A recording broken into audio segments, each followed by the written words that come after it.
Hello viewers, welcome to my YouTube channel quick English in Bengali. তো আজকের এই ভিডিওতে আমি তোমাদের সাথে শেয়ার করবো তোমরা যারা 2024 সালে ক্লাস 8-এ পড়ছো তাদের জন্য রায়ান মার্টিনের কোশ্চেন ব্যাংক থেকে পাস্ট পারফেক্ট কন্টিনিউয়াস টেন্স দিয়ে শূন্যস্থান পূরণ। তো এর আগের ভিডিওতে যে টেন্সের ভিডিওগুলো দিয়েছিলাম কোশ্চেন ব্যাংক থেকে, আশা করি তোমরা এর আগের ভিডিওগুলো দেখেছো।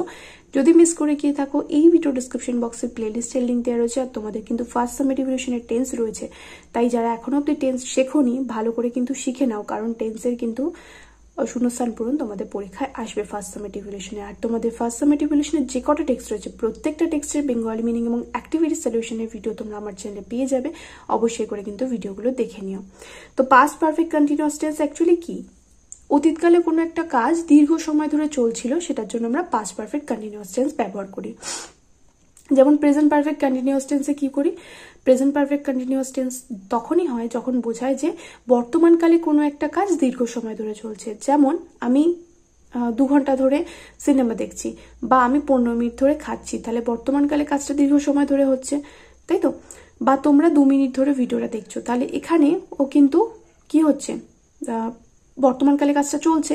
এটার ক্ষেত্রে প্রেজেন্ট পারফেক্ট কন্টিনিউয়াস টেন্স ব্যবহার করা। আর যে কাজটা অতীতে কোনো একটা সময় ধরে চলছিল, যেমন আমরা 15 মিনিট ধরে বাসের জন্য অপেক্ষা করছিলাম বা শিক্ষক মহাশয় 30 মিনিট ধরে পড়াচ্ছিলেন, তাহলে এগুলো অতীতে কাজগুলো চলছিল। তাহলে অতীতে কোনো একটা কাজ চলছিল, অর্থাৎ অতীতে কোনো একটা কাজ ঘটছিল এবং তাই সেখানে সময়ের উল্লেখ রয়েছে, সেটার ক্ষেত্রে কিন্তু পাস্ট পারফেক্ট কন্টিনিউয়াস টেন্স ব্যবহার করা হয়।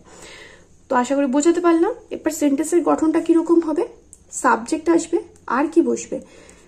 হ্যাড আসবে, আর বিন তো আসবেই, তাই না? তারপরে কি মেইন ভার্বের সাথে কি হবে? আইএনজি যোগ হবে, যেহেতু কন্টিনিউয়াস মেইন ভার্বের সাথে আইএনজি যোগ হবে, আর অবজেক্ট আইএনজি লিখে দিলাম আর প্লাস অবজেক্ট। তাহলে কি সেন্টেন্সের গঠনটা কি কঠিন? একদমই নয়। প্রেজেন্ট দিয়ে যদি মনে রাখো, সাবজেক্ট ওখানে হ্যাভ বা হ্যাজ ছিল, তারপরে বিন আর মেইন ভার্বের সাথে আইএনজি অবজেক্ট, বাকিটা তো সেমই। আর যেহেতু এটা পাস্ট, তার জন্য এখানে হ্যাড এসছে, আর প্রেজেন্টের ক্ষেত্রে হ্যাভ বা হ্যাজ আসছিল। তারপরে তাহলে দেখো প্রথমটা কি রয়েছে? The boys dash football throughout the afternoon. তাহলে ছেলেগুলো কি করেছে? সারা বিকাল ভরে ফুটবল খেলেছে। তাহলে এখানে কি হবে? দ্য বয়েজ হ্যাড প্লেড হয়ে যাবে, হ্যাড বিন প্লেয়িং হয়ে যাবে, হ্যাড বিন প্লেয়িং। হ্যাড বসলো, বিন বসলো এবং তারপর মেইন ভার্বের সাথে আইএনজি যোগ হবে। Had been playing football throughout the afternoon.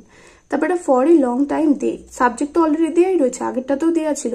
তাহলে they had been planning, they had been planning. ING যোগ করতে হবে, যখন আইএনজি যোগ হবে ডাবল এন হয়ে যাবে।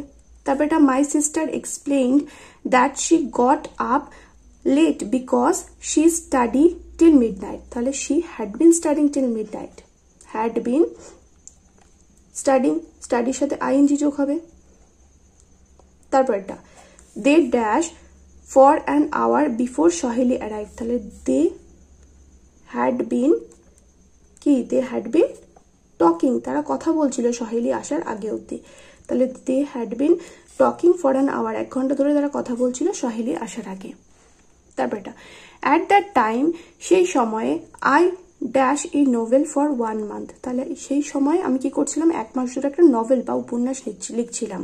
তাহলে আই হ্যাড বিন রাইটিং, রাইটের সাথে যখন আইএনজি যোগ করবে তখন লাস্টের ইটা কিন্তু উঠে যাবে, এটা কিন্তু খেয়াল করবে। অনেকে কিন্তু ইটা রেখে আইএনজি লিখে দাও না, লাস্টে যদি ই থাকে আইএনজি যোগ করার সময় কিন্তু ইটাকে তুলে দিতে হবে।